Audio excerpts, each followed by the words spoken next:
Good evening, good afternoon, depending on where you're joining from. Welcome to this Associate Q&A session.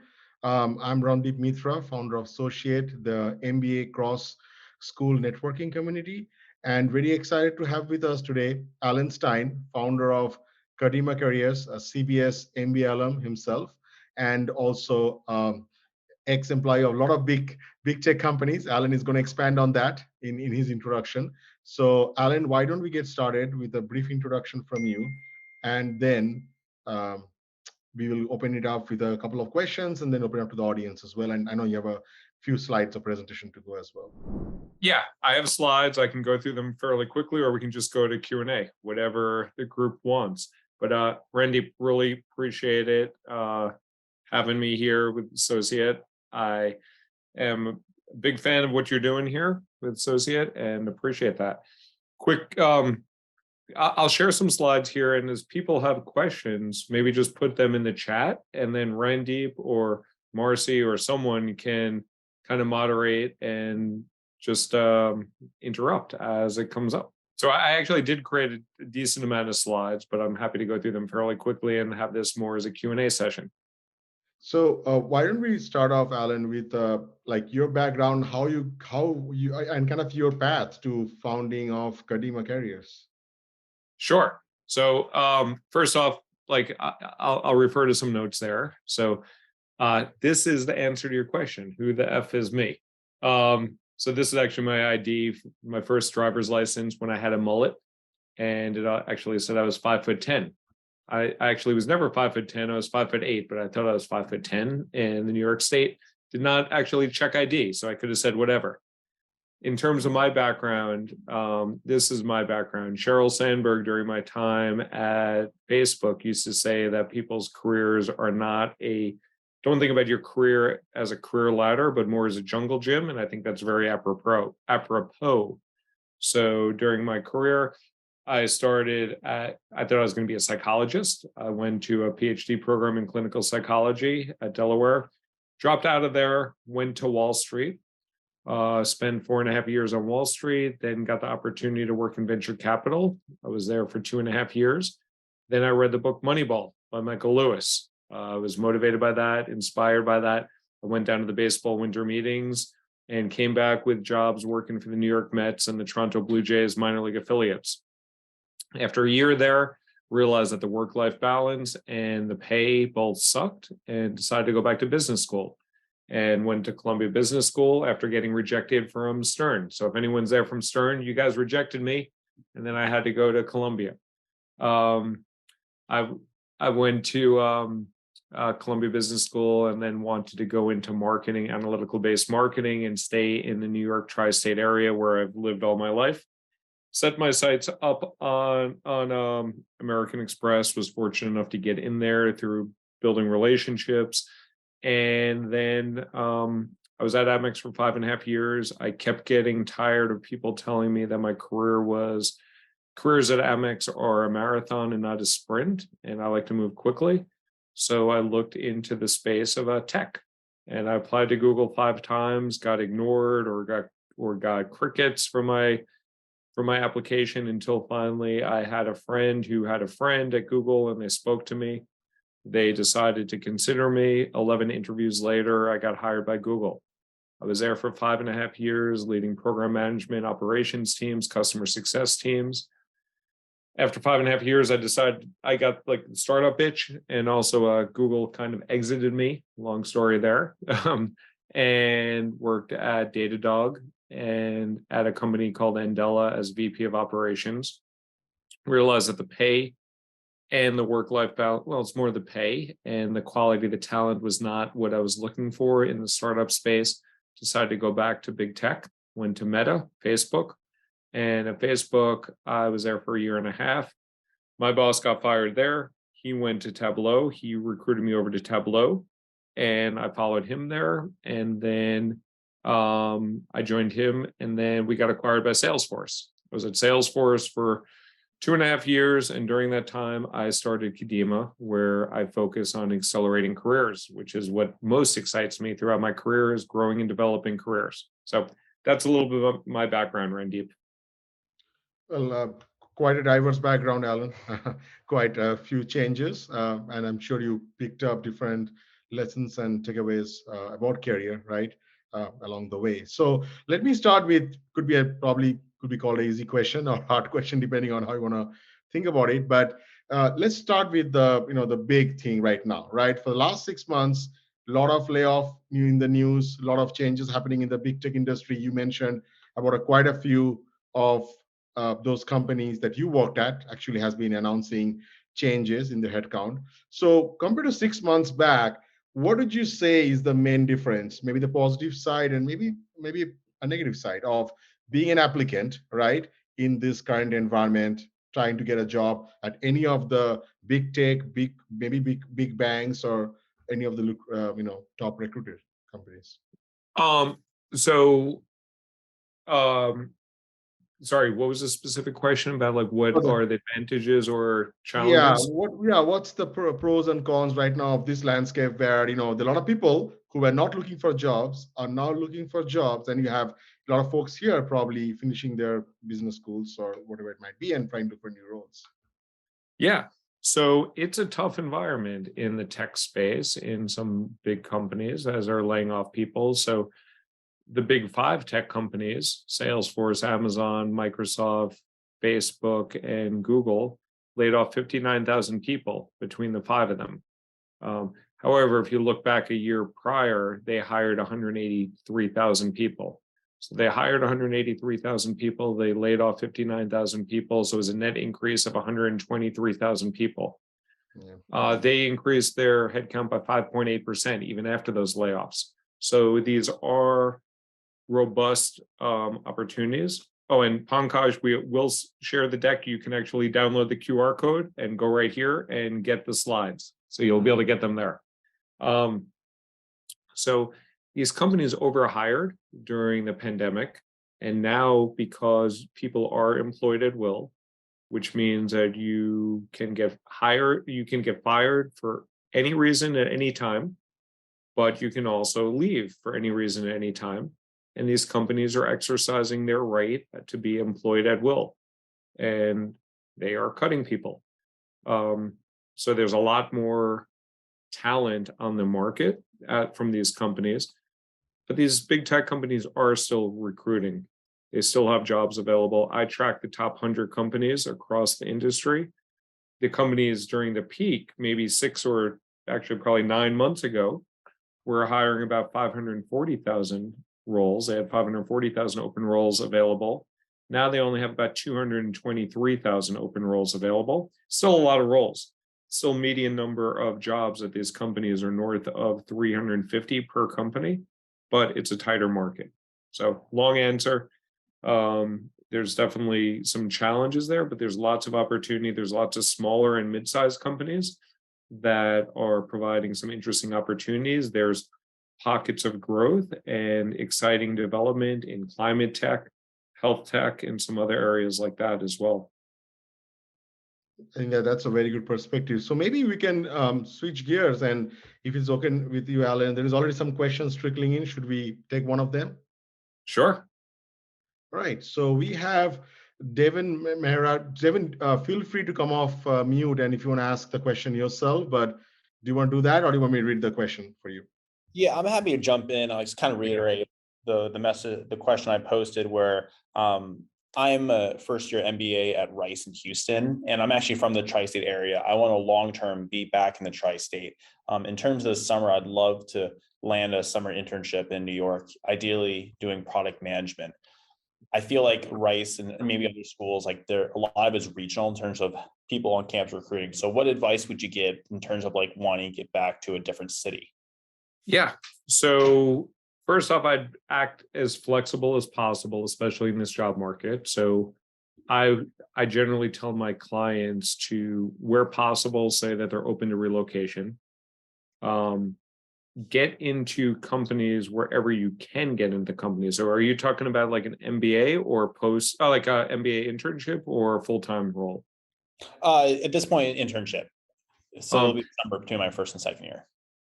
internship, I would look for roles anywhere, honestly. And then once you get into the company, it's easier to move around.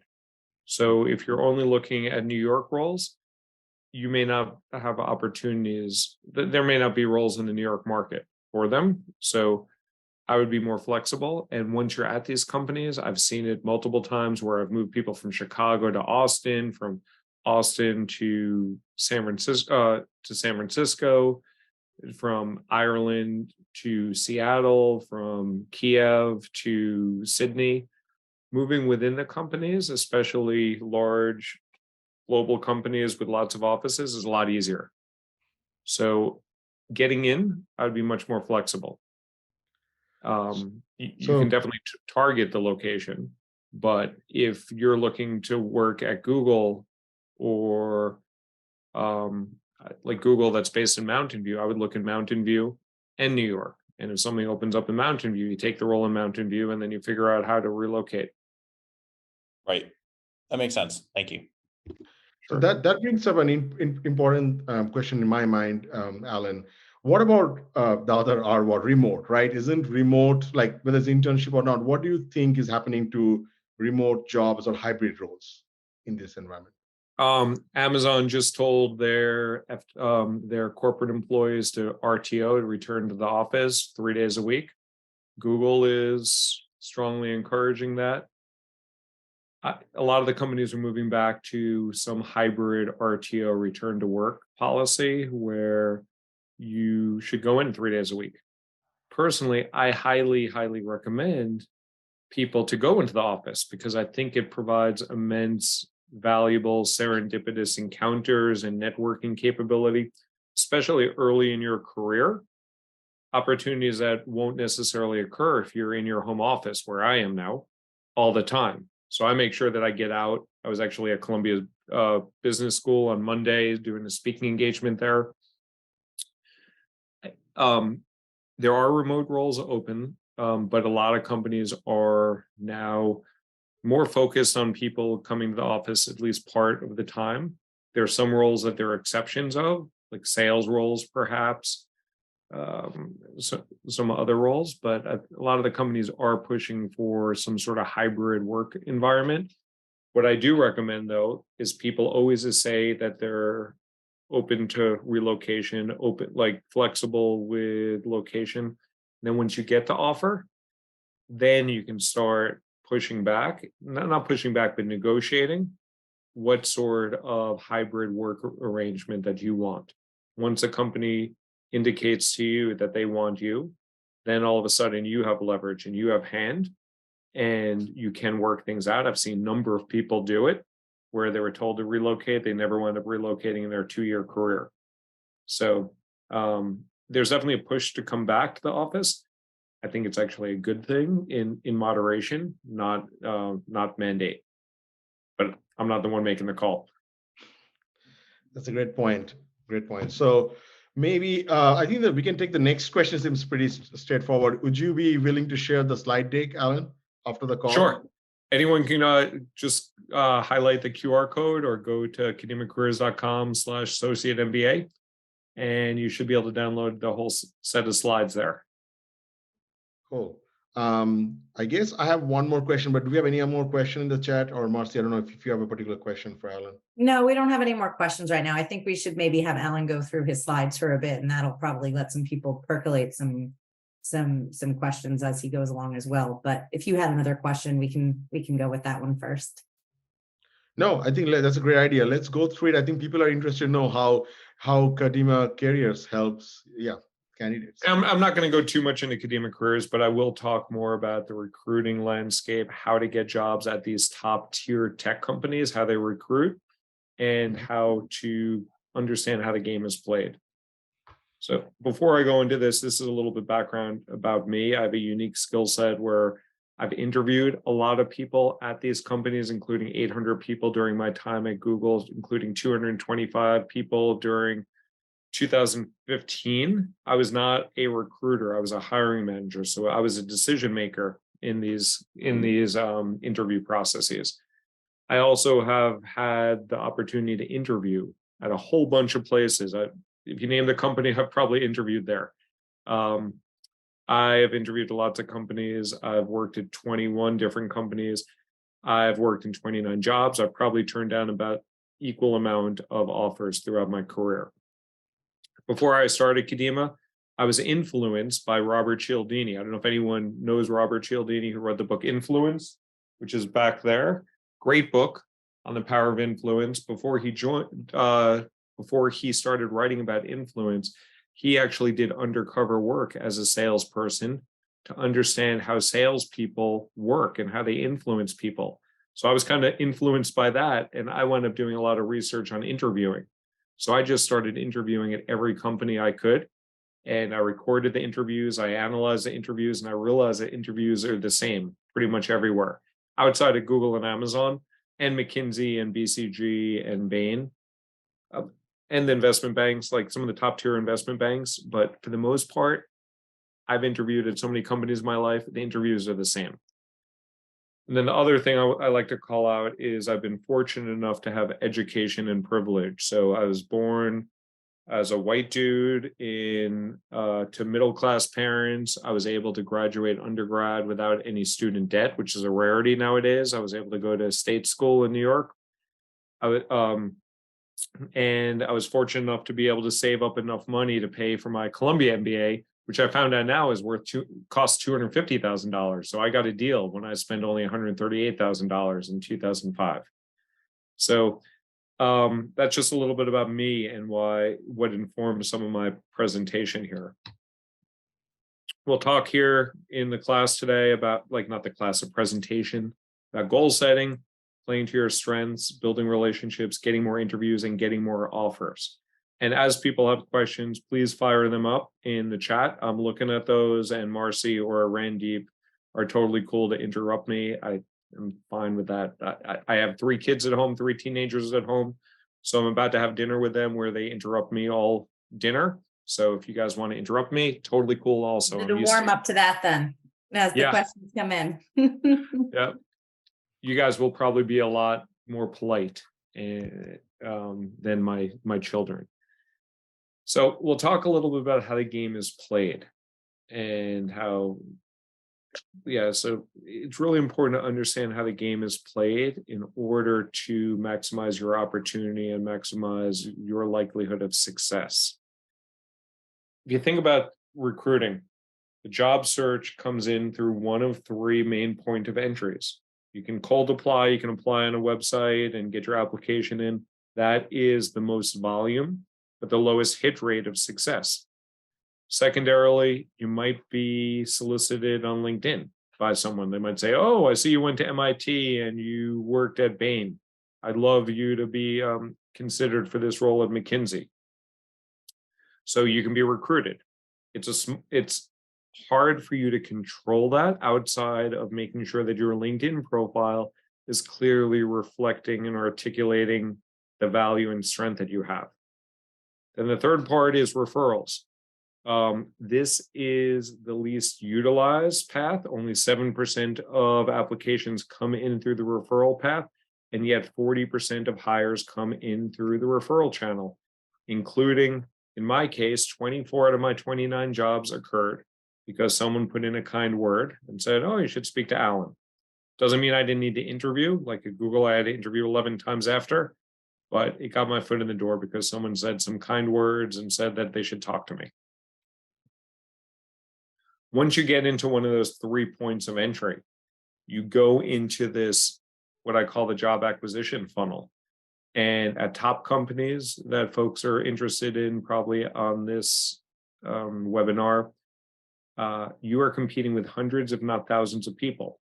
And lots of people and lots of career coaches try to coach you on how to game the ATS, application tracking software. I can tell you that ATS, the application tracking software, is one of the most misunderstood, overestimated piece of software. Essentially, all it is a CRM, customer relationship management tool. It just takes information in, and then it allows the recruiter to quickly look at it and decide, do I keep this candidate? Do I kill this candidate? Or do I pen this candidate? So do I make sure like I'm going to reach out to them? Am I going to cancel them and eliminate them?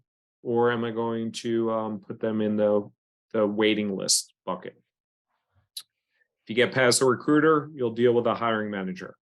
Get past the hiring manager, you'll get to the loops on site. And then if you're fortunate enough to be the best of those loops, you will be deemed hireable. And then that's when you begin negotiating. You don't talk about comp before then. You talk about comp once you get that offer. First off in the process, and totally cool taking questions. People can enter them, but until I see questions, I will continue to go through my set of slides here. First aspect is to clearly establish goals of what you're looking for. And someone mentioned here that they wanted to work in New York.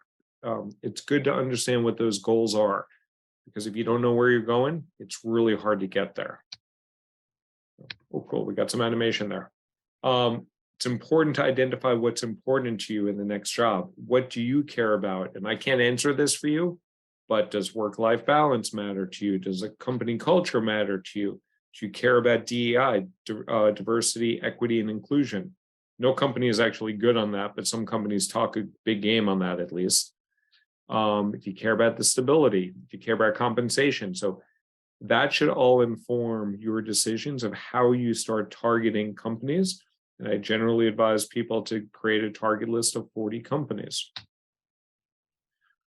Don't put all your eggs in one basket. So sometimes I meet with clients and they're like, I just want to go to Google. Awesome. There's only 650 jobs available at Google right now. And there are probably 3 million applicants to Google per year. So don't put all your eggs in the Google basket. Create your list of companies, create your target list that are really customized to your needs and desires, and then you start reaching out to them. After you set your target list, the next aspect is to realistically leverage your strengths. So this is a good clip. Let me see if I can actually play this here. Sometimes this works and sometimes it's not going to work well. Well, let me see if I play this, can people hear this? No. Okay, people can't hear it. Let me try one more thing here, because this is actually a funny clip. So sometimes people go to business school and they think that they were in sales and they want to go into product marketing, or they were in operations and they want, they want to go to like just pivot their career. But actually, you know what, I'm not going to share this because people can just watch this clip on their own time. But essentially what this clip was of George Costanza from Seinfeld is when he was leaving the real estate industry and he was thinking about what his next career should be. He was like, oh, maybe I'll be a sports announcer. And he's never been an athlete. He's never been a broadcaster. So it's really hard to do that. So essentially, play to your strengths. Some strengths that you should consider here. Schools that you went to. Lots of people here in associate, gone to top MBA schools. I see some of the names out there. That is a good card to play. Companies that you've worked for. When you get employed by a company, when you get recruited, they're going to say, oh, Randeep worked at Johnson & Johnson as, I don't even know what your title is there, Randeep, but they say that you worked at J&J, big name brand. That is a strength. So it gives you some impression that you know healthcare, you know business, things of that nature. Partners or companies that you worked with. Cross-functional teams that you partnered with. So maybe you were in sales, but you work closely with engineering and you work closely with a product team. Those are things that you can leverage as well because you have that understanding and that can kind of cut through the noise. Level of seniority you met with. If you've presented to the CFO of a company or you met with SVPs of external organizations, those are all cards that you have to play and demonstrate your business maturity and your capabilities. Titles that you've held. Companies like to match titles to titles. So if they're hiring a customer success manager, they want to see that you've done customer success before. Functions you've performed. Well-known projects, celebrities, or campaigns. So I know someone that was personally responsible for taking down Holocaust denial posts on LinkedIn. That was a big effort. That was a pretty major accomplishment that she was able to influence Facebook and its 2 billion users to no longer put Holocaust denial BS on their platform. So that was a big campaign that she was part of. Yeah, here's some examples. So consider those strengths, play to those strengths, leverage your strengths. Like, essentially, getting a job is marketing and sales. So this part is marketing your capabilities, your strengths, and your experience. Next up, build outreach in an authentic, efficient, and mutually beneficial manner. Many of you are paying lots of money for your MBAs. All these MBA programs are talking about their alumni database. Leverage those alumni databases. You can build relationships with people that you will not expect to get responses from. So I'm a big fan of Adam Grant. I don't know if people have heard of Adam Grant. He is a big organizational psychologist. I think he teaches at Wharton. If anyone's here at Wharton, might have taken some of his classes. I wanted to reach out to him when I was creating Kadima. I reached out to him, had a conversation here. Actually, I was trying to get him to talk at Facebook. Had a conversation with him. We went back and forth. This guy with 5 million followers still was open to responding to me. He actually gave me feedback on my Google Doc when I was creating my business plan for Kadima. So it's amazing if you reach out to people in an authentic and a generous manner, the responses you will get. And you won't get responses from everybody. I'm still waiting for Mark Cuban to get back to me, but some people do get back to you. There are great ways to reach out to people. So besides just reaching out to Adam Grant, you can find people that went to your university and now are at the companies that you are trying to work at. So the example I show here is, say I'm trying to get into Apple and I don't know anybody at Apple. What I did here is I did this search and we don't have enough time here to go through it, but the link to the presentation will show you how to do that. I'm looking at Apple, people that work at Apple and went to Binghamton, where I went undergrad. So I found a whole bunch of people. You see this guy, Chintan, here. So that was an example I used.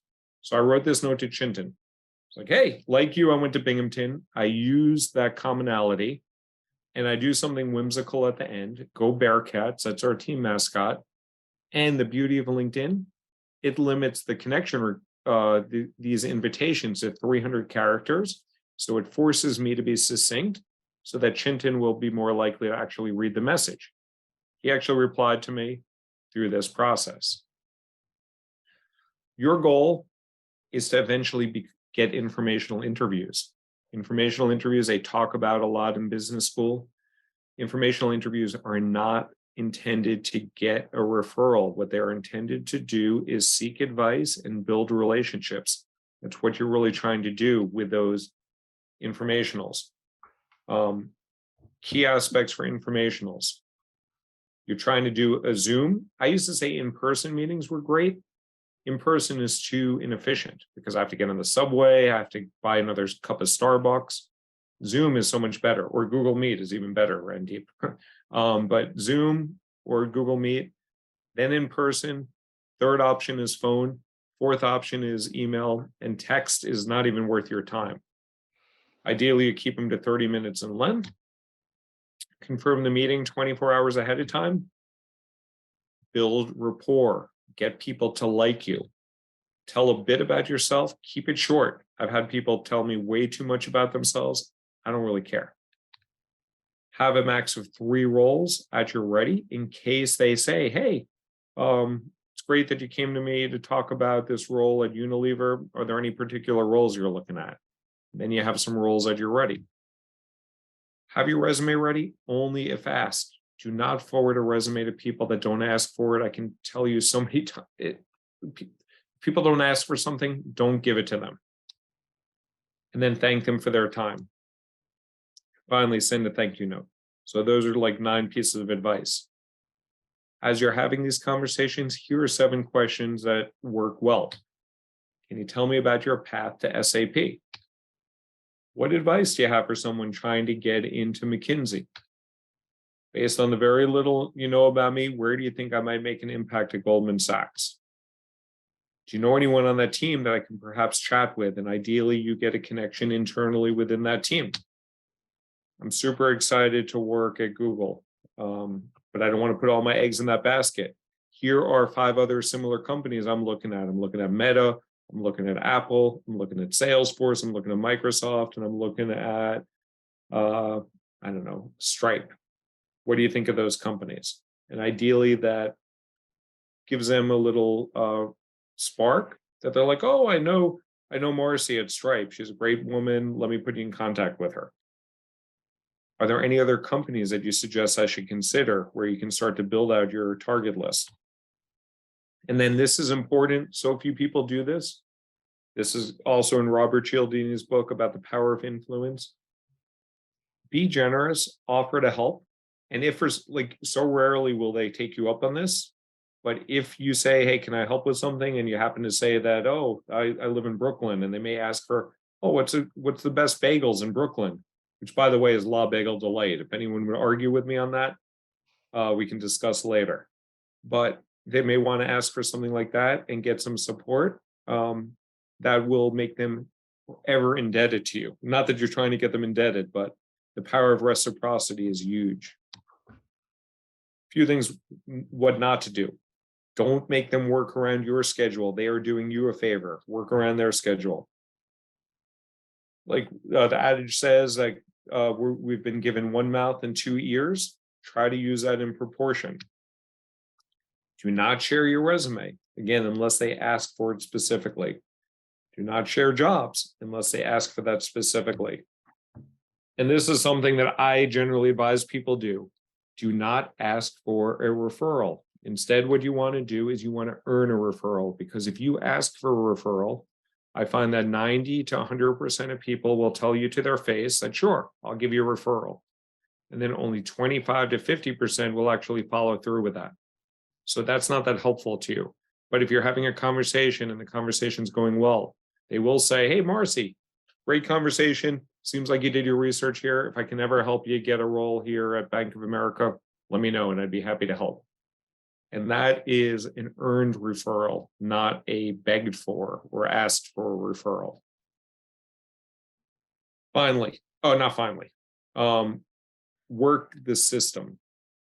So if you recall this funnel, you are competing with hundreds, if not thousands of people. So you want to apply with a purpose and a plan. So you want to get those companies, those target lists. Ideally, you hyperlink right to the first party job site. So you go right to linkedin.com/jobs or nvidia.com/careers or salesforce.com/careers. And you apply to the first party sites. And here are the ugly URLs of these companies, but it essentially takes you here to Microsoft sites. And what happens here is, first off, you see the comprehensive list of all Microsoft jobs. You also see the date that it was posted. And I see your question, Laura. I'll answer that in a second. When you go to the first party sites, you get the most comprehensive and the most up-to-date roles. And because the way the funnel works, you want to get in front of people quickly, because after a week or two, the funnel shuts off and the recruiters are already having the interviews. So you want to get in there quickly. So go to the first party sites, not the third party sites. Let me answer Laura's question here. What's a balance between selling yourself and listening for advice in an informational interview? You should not be selling yourself. The goal of an informational interview is twofold. Seek advice, earn a referral. The way you earn a referral is not by selling yourself. You want to give them a little taste of yourself, 3 minutes or less. They will likely know you from LinkedIn, so they will see your background. You don't want to actively sell yourself to this informational interview. When you're interviewing, that's different. When you're interviewing for a job, that's more of a sales pitch. This is soliciting advice and garnering a referral. So less focus on selling yourself, more focus on listening, learning, and gaining advocacy. Hope that answers your question, Laura. So we did what's not to do, work the system. Then the fifth step is training and tenacity and thank you. So you'll see that all this spells out growth. I call it the growth framework. G is goals, R is realistically assess your strengths, O is outreach, W is work the system, T is training, tenacity, and thank you. And this is important. So before I started Kadima, like I was first starting to look for jobs, but then I said, okay, I'm not going to work in corporate America anymore or the corporate world anymore. I'm just going to interview like crazy and see what happens. I applied to 300 roles. I got 165 no responses or ghosting. I got 130 rejections. So I got 47 interviews. I got 20 to the final round, 5 offers. So 300 applications, 5 offers. What that means is I got rejected or ignored 295 times. And my resume is fairly decent, and I got rejected. And if you see in the spreadsheet, all the ones that said submitted, I'm still waiting for a response. So I'm still waiting for Vox Media that I submitted April 11th of 2021 for them to get back to me. I lost a lot of hair since then, but I'm not anticipating them to get back to me. So you got to train, you got to develop the tenacity, you got to expect to get rejected. It's just nature of the beast. It sucks. But each interview that you do, you will get more comfortable, more confident, and more effective. So people should see the 3 stages of the interview at this point. So as you do the interviews, and again, I've done lots of research on this, and people think that the process is different. I'm open to other consideration. But 90+% of interviews follow this pattern. You first meet with a recruiter. The recruiter is essentially the gatekeeper. They are trying to figure out 2 pieces of information. Do you meet the qualifications of the role, and are there any knockouts? You get past the recruiter, you go to the hiring manager. The hiring manager interview is usually 45 minutes to 60 minutes, and they are trying to see, do you fit the role that I'm trying to hire for here? And can I manage you? Because they are going to manage you. Then if you get past the hiring manager, you are going to meet with 4 to 5 people for 45 to 60 minutes called the loops or on-sites or the interview panel. And that's where all the behavioral-based questions will come, which all the MBA programs are teaching you about the STAR method. That stuff happens. One thing I want to call out here on this slide, and I got some feedback on this of like, why am I making the hiring manager a white dude? Great question. I've worked for, I've had 35 bosses in my career. I've never had a Black person as my manager. Small sample set of 35, but I don't even think I've been interviewed by a person of color, like as a hiring manager ever in my career. So that stuff ain't cool, but that's how it actually is in my experience of what some of the, like what the faces will look like. And these are actually all real faces of people that have either interviewed me or people that I've worked with that have been part of these panels.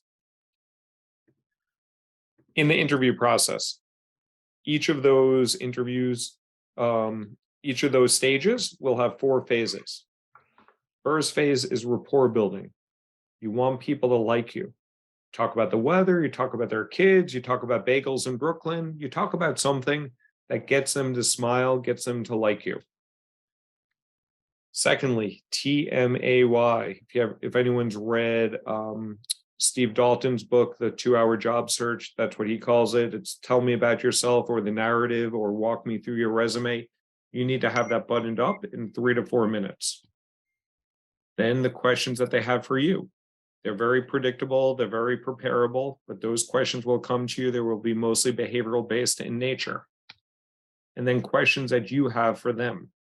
I always suggest people come with 3 questions minimum for each interviewer so that they don't need to rely on those 3. But at worst, you have those 3. You can ad lib based on the way the conversation goes. But you don't want to get to the end of the interview when they say, what questions do you have for me? And you say, oh, none. That's the worst response you can have. After the interview, I actually posted this on LinkedIn recently. Send a thank you note. 43% of people do not send a thank you note all the time. Send a thank you note. Do it in LinkedIn. Follow up you must, as young Yoda says, or what baby Yoda says. The power of a thank you. So I still haven't got a response from Mark Cuban, but pretend that I interviewed with Mark Cuban. After I'm done interviewing with Mark Cuban, I would click connect. Then I would say add a note. And when I add a note, you use his name and you use some language. It keeps you to 300 characters or less, which is a beauty of a LinkedIn note. And you just send him a thank you. And the benefit of this is it influences the outcome in your favor, whether you think or not. It will influence their perspective of you. It will help you build their network. So if Mark accepts my connection, all of a sudden I'm connected with Mark Cuban. It's the right thing to do. And it opens future opportunities. And what I mean by opening up future opportunities, this is a real situation. I interviewed with this dude when I was interviewing. He was at UHG, United Ultimate Software Group. When I interviewed with him back in July of 2021, I sent him this thank you note.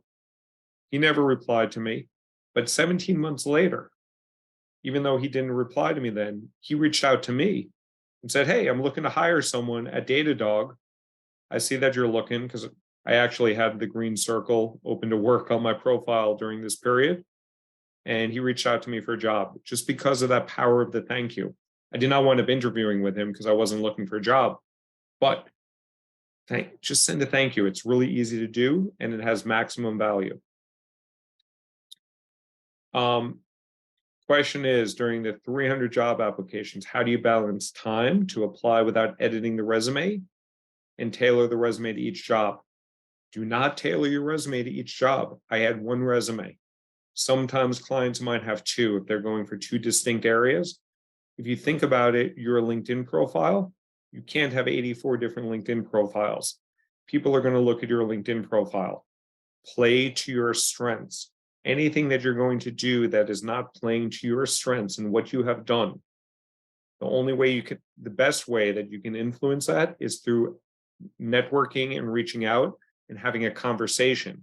And you can customize your conversation to say, oh, I'm really excited about fintech. That's why I'm applying to Stripe. Or I'm really excited about the music industry. I used to go to all these shows, and that's why I'm excited about Spotify.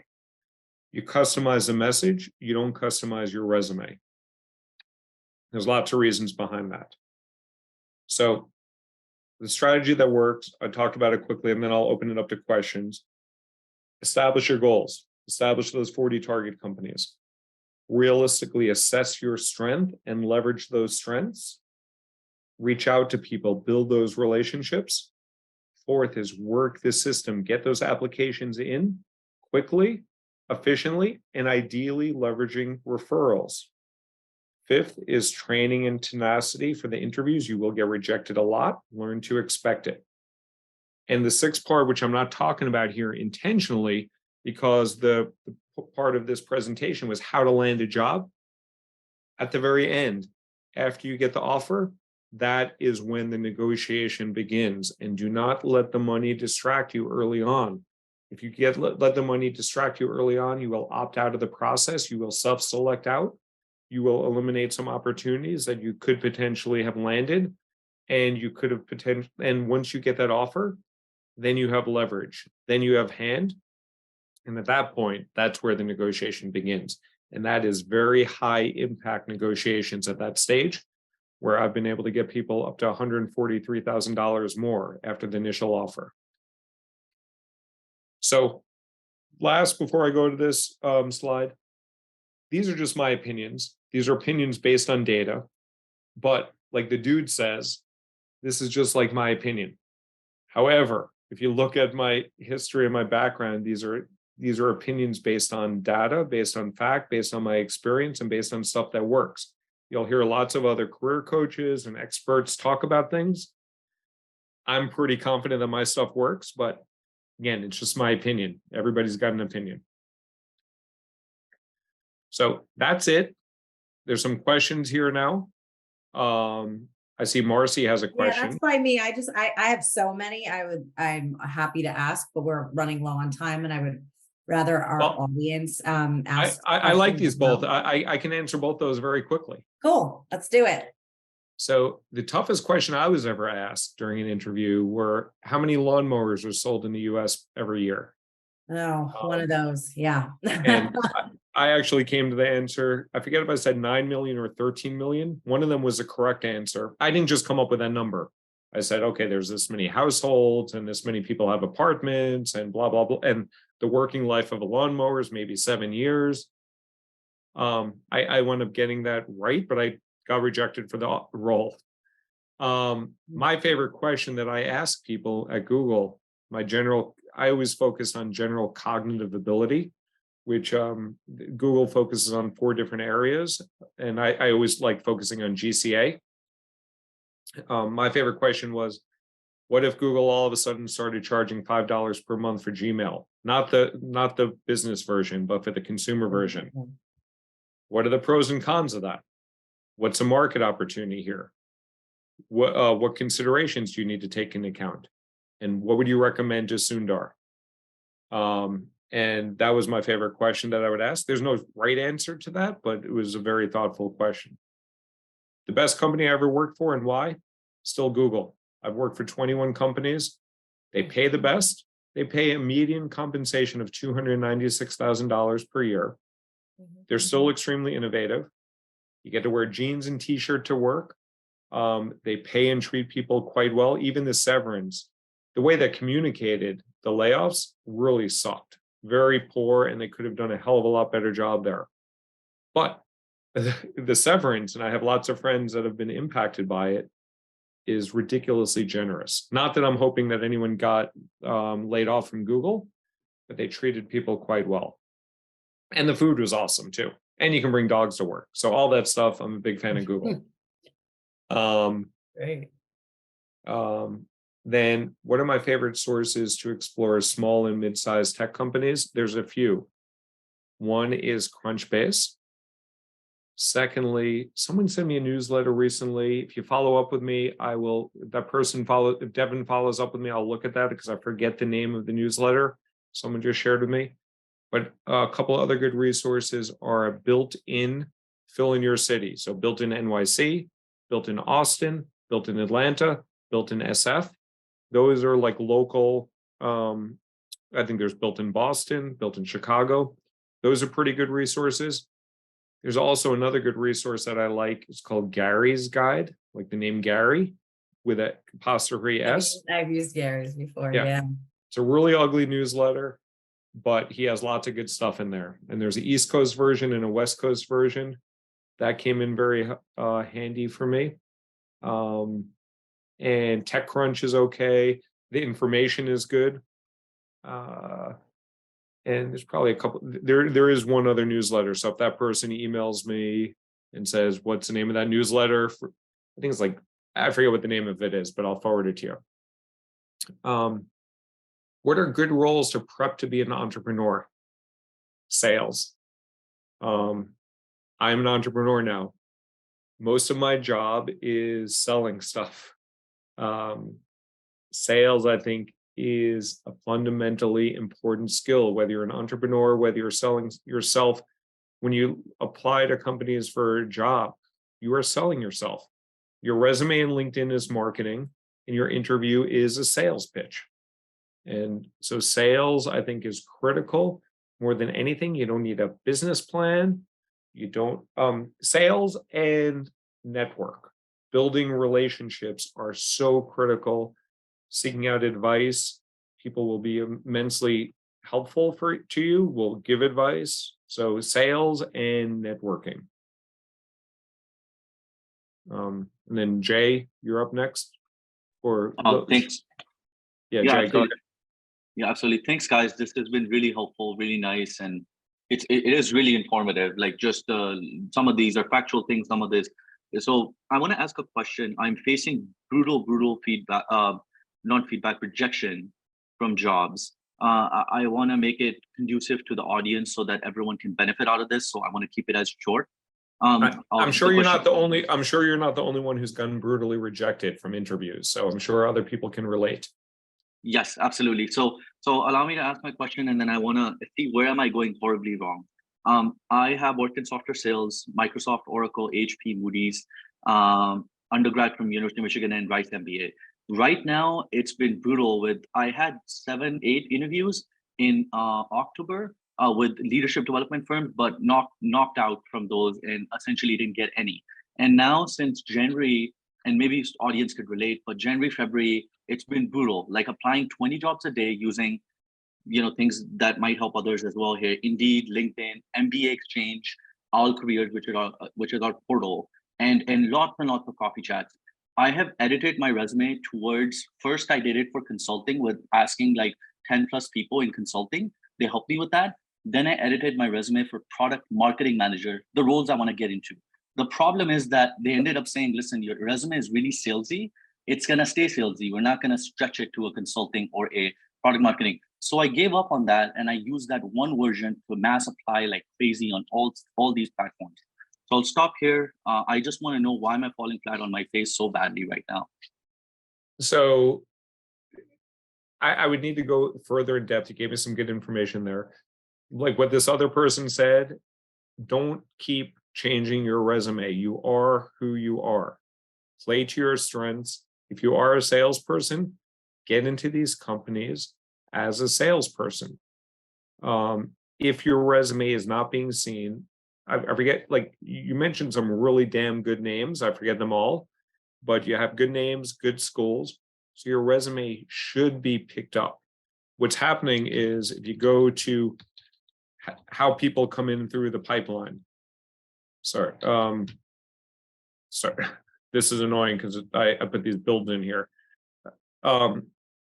If you look here on the cold application place, if that's what you're doing, it's critical. First off, there's tons of volume in there. So you're competing with lots of people.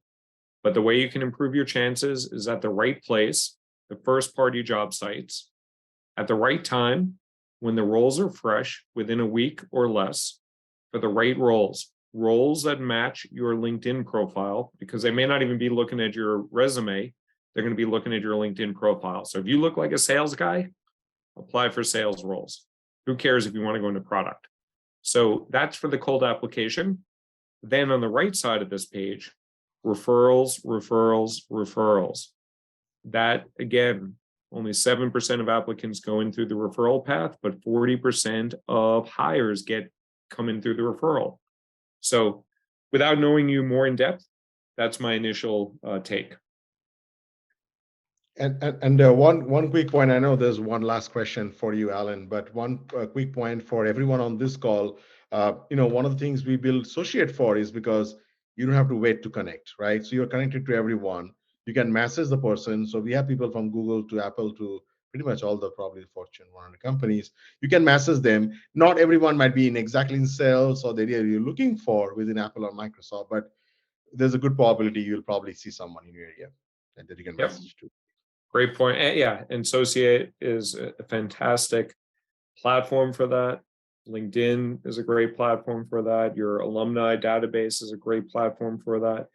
Build those relationships. Relationships are so critical. We have one last question. William, do you want to go ahead and? Yeah, my first question is, should we just reach out to more senior people? And the second question is, how would you balance the referral? Because it needs cost some time, and balance referral and just apply directly. It takes a while, dude.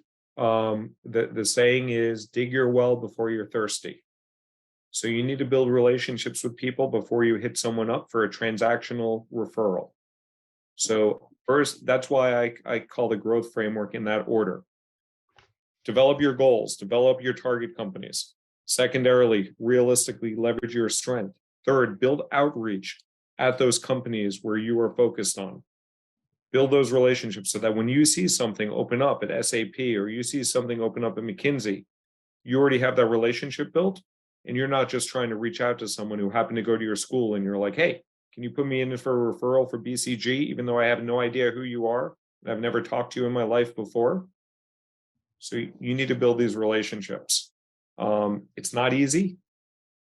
It's actually not hard, but it's time consuming, and it will get easier over the course of time. In your question of like, do I go for more senior people than less senior? Yeah, more senior people are going to help you. I once got a referral from the CRO of Tableau. He was drunk at a country club, and the waitress or the hostess said, oh, I want a job at Tableau. He gave me her resume. She was a hostess, and I had to interview her for a role on an escalation management team, a technical escalation management team. She had no capability at all to be an escalation management program manager. But because my CRO told me to look at this woman, I had to talk to her for 30 minutes. She should have been prepared for the interview, and she should have been ready for that. But if you get a referral from a higher level person, yeah, it's going to carry more weight than someone lower level, but lower level referrals work too. I think Yeah, that thank about you. concludes all the questions. Marcy, is there anything else in the chat No, I'm box? sure we could keep going, but I do want to be respectful of Alan's time, since he's already so graciously given us an hour of his time. But Alan, obviously, we really appreciate you taking the time to talk to everybody here and give out some of your advice for free, since you do have a business that's based on this as well. And thank you for being, so open, for sharing these slides, for any future connections that any of our members on this call, our participants on this call may make with you later. And I think that's really it. Alan, we usually follow up offline. I'll probably follow up with a couple of questions, maybe codify some of your favorite resources. You may have seen me frantically taking notes. I was trying to capture several things you said, but I'll probably follow up with you, capture a few more of the gems, and we'll make sure to send that out to everybody once the recording is finished, and include some of your words of wisdom. Cool. Thank you so much, Marcy. Thank you, Randy. A couple other things. Connect with me on LinkedIn, and I'm hosting a free masterclass next week. So feel free to join that too, where I'm going to dig deep into how to leverage LinkedIn. I know Associate's a great platform. I'm not an expert in Associate. I would consider myself a mild expert in LinkedIn. So I'll be talking about LinkedIn and how to leverage that effectively. So just go to my LinkedIn profile and you go to free LinkedIn masterclass right there. Sounds good. Fantastic. Thanks, Alan. Thanks everyone for joining.